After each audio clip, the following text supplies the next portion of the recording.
Welcome to today's episode of the Four Paws podcast. On this episode, we will be wrapping up our Day in the Life series of members of our program operations team here at the Guide Dog Foundation and America's VetDogs. Throughout this series, we hope you've had an opportunity to learn more about the day in the life of the work our employees do on and off campus.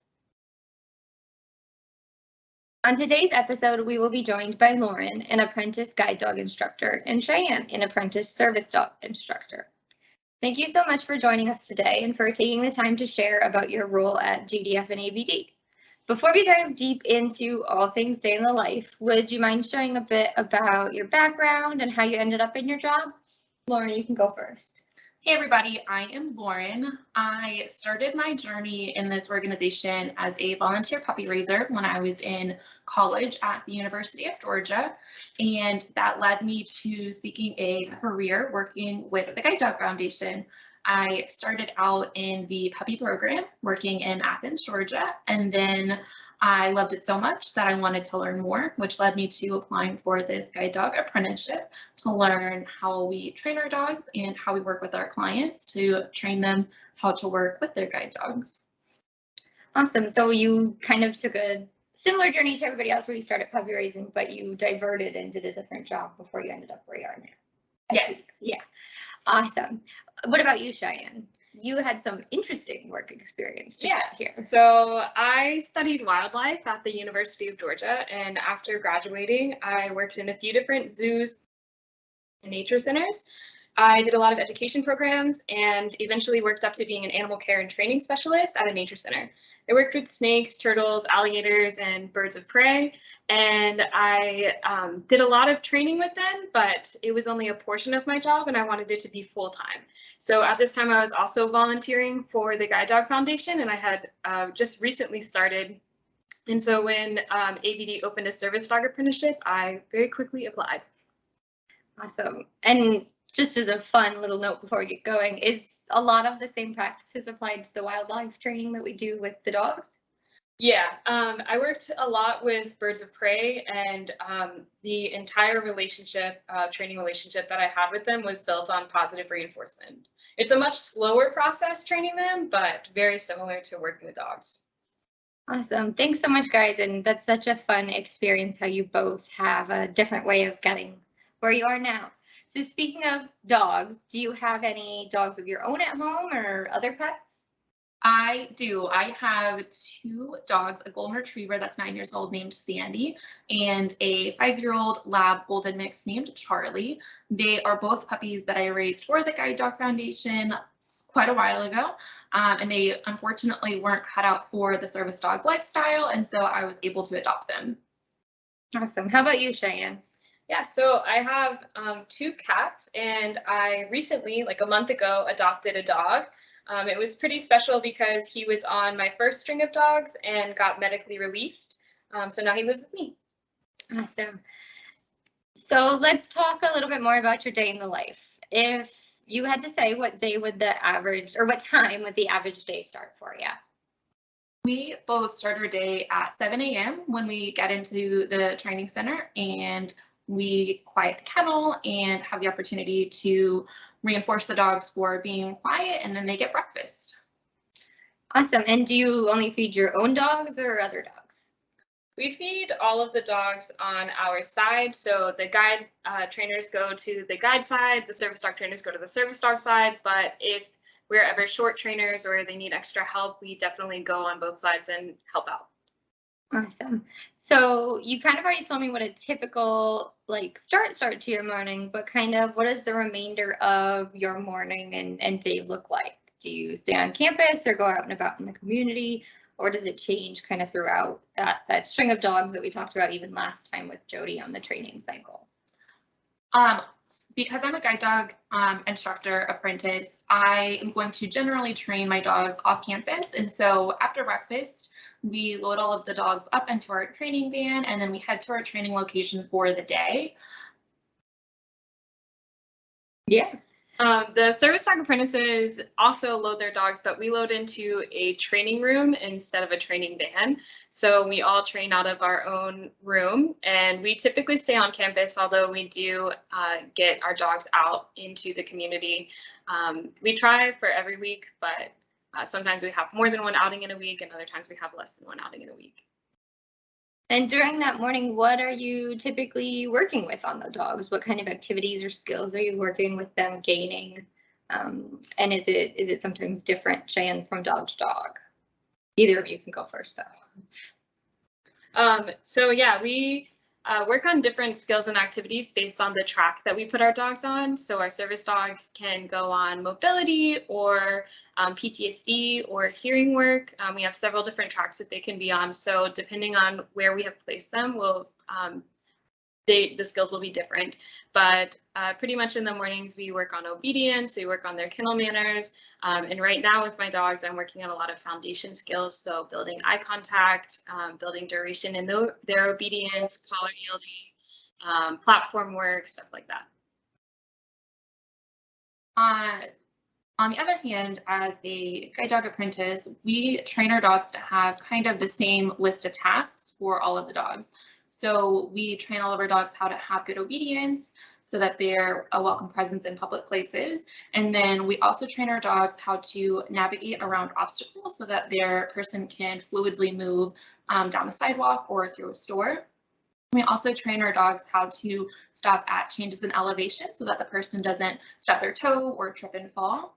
That includes the dog stopping for all curves so that the handler is able to have an idea of where they are on their route, and then they can decide if they want to turn right or left or if they would like to cross the street at that point. If the handler does decide to cross the street, our dogs are trained how to cross straight so that the handler can get across as quickly and safely as possible.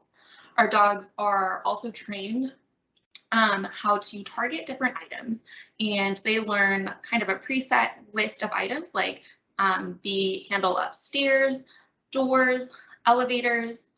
They learn how to find the handrail of escalators, seats, and then our handlers are taught how to train the dog to find anything that they desire. So in the grocery store, they can train their dogs how to find the bananas or the toilet paper, which is really cool.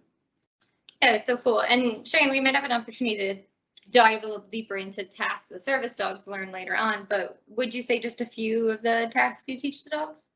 Yeah, so for our PTSD dogs, we will teach them positional skills so they can kind of extend their handler's personal space. For our mobility dogs, we teach them retrieve so they can pick up any dropped items. We'll also teach them some brace work. We can do forward momentum where they are in a guide harness and kind of provide an extra oomph to their handler and keep them in a straight path if they have trouble walking. We do a lot of stuff like that. And so if you're out and about in the community, do you have a favorite place to grab lunch, or are you more of someone to pack your lunch?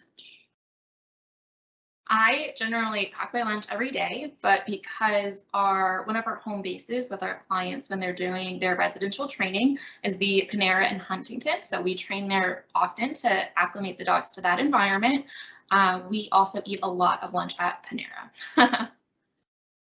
Since the service dog apprentices are generally on campus, we do pack a lunch, but we will definitely run to Taco Bell or Starbucks. So while we do pack our lunch while we're on campus, we have a habit of eating out. And if we are on an outing, we almost always eat out instead of packing a lunch just because it's special for us. That's awesome. So your afternoons, is it different than your mornings? Are you kind of working with the same dogs, or do you throw in additional like education components? I tend to train 4 dogs at a time, and I train the same 4 dogs morning and afternoon. And we also are going to focus on education because this is an apprenticeship. So right now I'm in my 3rd year of the apprenticeship, which means we are preparing for our exam to earn our certification early next year. So in the afternoons, we're also going to be studying, and we do practice sessions for our oral exam. making sure that we have a good foundation and understanding of working with clients and talking to the general public. Wonderful. And how about you, Cheyenne? Yeah, so we do work with the same dogs that we worked with in the morning. We typically have a string of 5 dogs that we'll rotate through, but we, being in our, we're about to complete our first year, so we have had a different book each month, as well as different webinars or videos to watch. So we'll add those into our afternoon as well. So we never really touched on this, but the apprenticeship is how long then? The guide dog apprenticeship is 3 years total, and beginning in that first year, we had mentors where they were with us all day. They watched our every move. They demonstrated how to teach specific skills and work with clients. And then over the next year, we had slightly less supervision from our mentors. And in our third year, we have even less supervision, but we have the constant communication with our supervisor, ensuring that our dogs are on the right track. And then when we're on class with students, that our students are on the right track as well.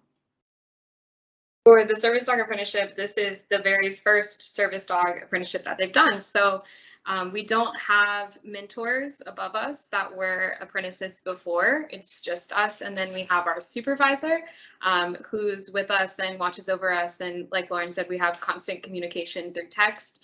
But eventually, hopefully, we will be able to mentor another group of apprentices. But for now, we just rely on our mentor, or our mentor and our supervisor, and then some of the other trainers kind of help mentor us as well.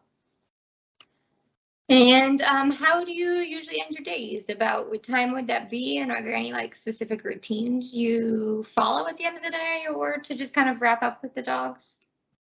At the end of the day, we of course come back to campus, and we, on the guide dog side, have to unload our dogs from the training vans into the kennel, and then they get to eat dinner, which is probably one of the best parts of their day. They get so excited to eat that dinner, and so we are going to reinforce the dogs for maintaining all good behavior, like loose leash walking, when returning to the kennel, when they are very excited for that last meal of the day. It's the same for us, except we're just unloading from our training room normally. So we'll take them out of their crate, walk them down the kennels to their spot, and then make sure that they go to their place when we open the door, and then wait for the food until they have been released. Well, thank you so much for sharing about your guys' days, and we just have a few more general questions about life and your position at the organization. Let me see, because you guys did cover a bit of these already, but how long do you spend with your average dog? What is like your training cycle? Is it the same as a certified instructor, or do you get more time? When we first started our guide dog apprenticeship, we did get longer to train our first string of dogs. However, after that, we did have the same amount of time to train all of our strings of dogs. So that's about 12 weeks, give or take a week or two, depending on when we have classes scheduled for. So we are held to similar standards to the certified guide dog mobility instructors. However, we do have that increased support from our manager. Our strings have been a little bit different each time. Our first cycle was around 6 months, and we had 5 dogs. Our second one was really short. We had like 13 weeks, but we only had 3 dogs at that time. And then now we're kind of back to our 5-month training cycle with an increased amount of dogs. Awesome. And about how old are the dogs you guys worked with? They're probably the same age as the dogs the other instructors have worked with and those in the kennel?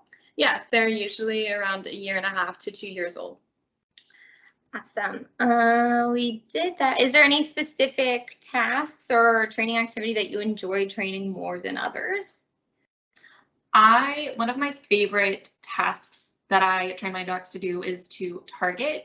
It has such a high rate of reinforcement for the dogs when they first start learning, where they get marked and fed pretty much immediately one after the other. And so the dogs have a blast with it.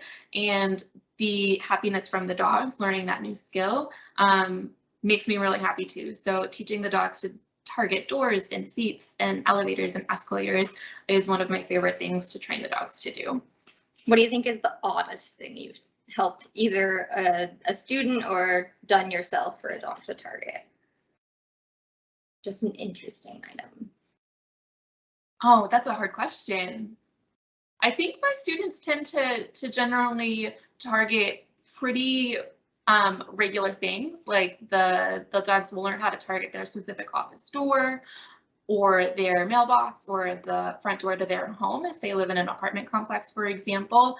But I have heard stories about clients that have taught their dogs how to target 100 different items that they encounter on a daily basis. And I think that's just incredible. Wonderful. And how about you, Cheyenne? I love teaching directed retrieves. It's probably one of the last things that we teach because we have to teach them a full retrieve first. So when I say directed retrieve, it's just that the dog knows which item to get. So we do like phone, cane, meds, their leash, and it's after they have learned a full retrieve, then they kind of get to combine several skills to get to the directed retrieve, especially with things like phone or cane, because they have to typically run to a certain location to grab that item. So it's really fun to see the dogs do, we call it a send away behavior, where they have to run away from their handler, grab the item, and then come back. They get a lot of joy out of being able to run to get to the item. They like go super fast and they're like tearing around corners to grab the item. And then it's like slinging in their mouth as they come back. They have a good hold on the item, but like with a phone, we use a phone strap. So the phone is like hitting them in the face and they're just so happy to do it. It is one of the best things I think to teach. That sounds like quite a fun thing to watch too. Do you have a favorite fond memory you'd like to share from a special day that you've had as an instructor? I think one of my most fond memories is working with my first guide dog client, where we were doing home placements at that time because of COVID. And so we went to her home and she got to learn how to work with this dog and the places that she travels to all the time.